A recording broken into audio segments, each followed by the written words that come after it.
Welcome back. We bought this boat engine to restore and pretty much threw plugs in it, and this will be the first start in 20 years. Enjoy. We haven't started it yet, so it should be quite the show. I know when these sit for a while, they can they can definitely run a little funny. So here we go. Let's make sure that's connected. As fuel had fire, it should run. I'm gonna readjust this. 1.5. Choke.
Well, there you go. Fresh plugs, fresh gas, and she'll fire off every time. Thanks for watching. We'll see you next time.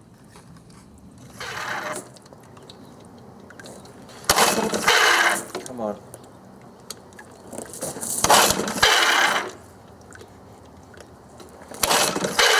Prime the bulb.